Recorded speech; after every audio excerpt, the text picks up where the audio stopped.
नमस्कार, आप news for nation देख रहे हैं।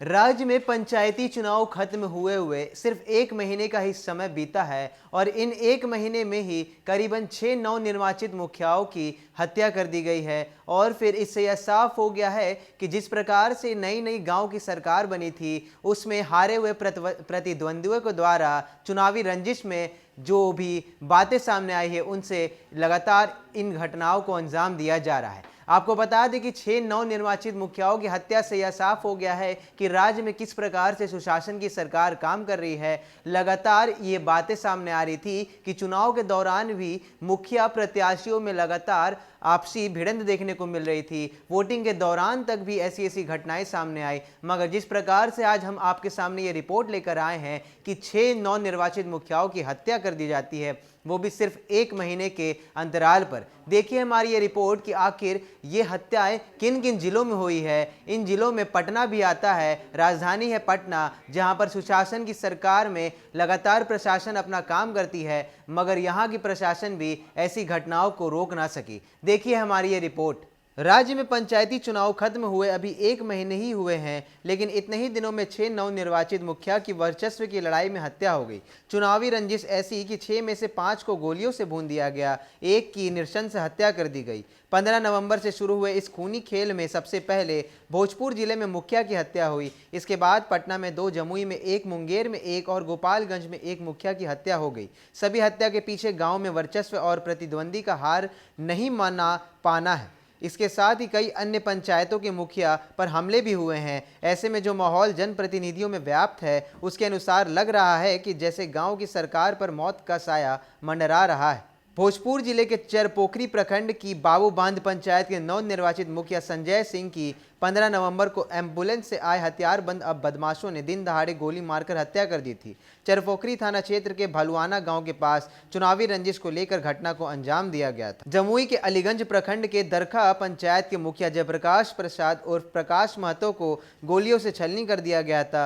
घटना 3 दिसंबर 2021 की है। आनन फानन में परिजन और समर्थक उन्हें पटना ले गए, लेकिन रास्ते में ही उनकी मौत हो गई। बाइक सवार 3 हमलावरों ने उनकी हत्या कर दी थी। पटना के बाढ़ थाना क्षेत्र से शादी समारोह में शामिल होकर शनिवार की देर रात घर लौट रहे नवनिर्वाचित मुखिया एएसआई और एक अन्य युवक को बाइक सवार बदमाशों ने गोली मार दी। इलाज के दौरान मुखिया व एएसआई की राजधानी में एक निजी अस्पताल में इलाज के दौरान मौत हो गई। वहीं दूसरे घायल व्यक्ति की हालत गंभीर है। पुलिस ने छानबीन शुरू कर दी है। वारदात के कारण का अभी तक पता नहीं चल सका है। दरअसल पंडारक पूर्वी से जीते मुखिया प्रियरंजन कुमार उर्फ गोरेलाल शादी समारोह से घर लौट रहे थे, तभी बाइक सवार 2 बदमाशों ने मुखिया को गोली मार दी। पटना के फुलवारी शरीफ प्रखंड स्थित रामपुर फरीदपुर पंचायत के मुखिया नीरज कुमार की हमलावरों ने 14 दिसंबर को मंगलवार की सुबह गोलियों से भून डाला था। मुखिया नीरज कुमार लगातार 2 बार से रामपुर फरीदपुर पंचायत से निर्वाचित हुए थे। घटना के 1 महीने से अधिक गुजर जाने के बावजूद भी पुलिस के हाथ अभी तक खाली हैं। 14 दिसंबर की सुबह रामपुर फरीदपुर गांव के मुखिया नीरज कुमार नाश्ता करके अपने घर के नज़दीक अपने कार्यालय में बैठे थे, तभी 3 हमलावर उनके नज़दीक पहुंचे और गोलियों से भून डाला।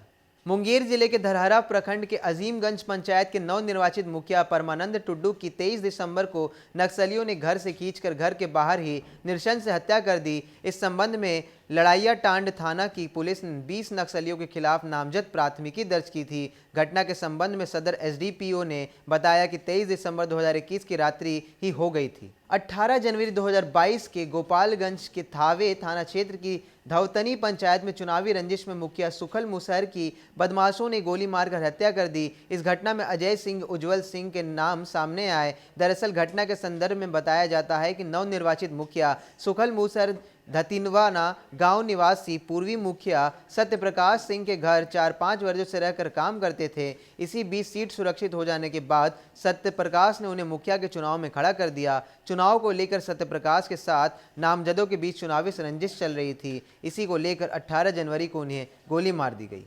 तो भले ही पंचायती चुनाव के 1 महीने बीत चुके हैं, मगर 15 नवंबर को शुरू हुआ यह मौत का खेल अभी तक जारी है। आपको बता दें 15 नवंबर को ही सबसे पहले एक नवनिर्वाचित मुखिया की हत्या कर दी जाती है। जब भोजपुर में नवनिर्वाचित मुखिया अपने क्षेत्र में टहलते रहते हैं तो उन्हें अपराधियों के द्वारा गोलियों से भून दिया जाता है। इन वारदातों में पटना भी अछूता नहीं रहता है। पटना में 2 नवनिर्वाचित मुखिया की हत्या कर दी जाती है, तो वहीं जमुई, मुंगेर और गोपालगंज में ऐसे एक एक मुखियाओं का हत्या हो जाता है। आपको बता दें कि लगातार ऐसी घटनाएं सामने आ रही हैं। पंचायती चुनाव के बाद लगातार चिर प्रतिद्वंदी जीते हुए प्रत्याशियों को अपना निशाना बना रहे हैं और लगातार मुखियाओं को जितनी भी जो सिक्योरिटी है उसे देने के लिए भी बातें उठ रही है। आपको ये भी बता देते हैं कि जिस प्रकार से लगातार चिर प्रतिद्वंदियों के द्वारा नवनिर्वाचित मुखियाओं की हत्या की जा रही है, उससे यह साफ हो गया है कि चुनाव खत्म होने के बाद भी अब चुनावी रंजिश पर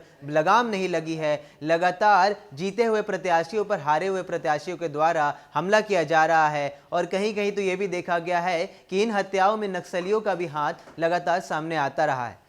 देखते रहिए न्यूज़4 नेशन। नमस्कार।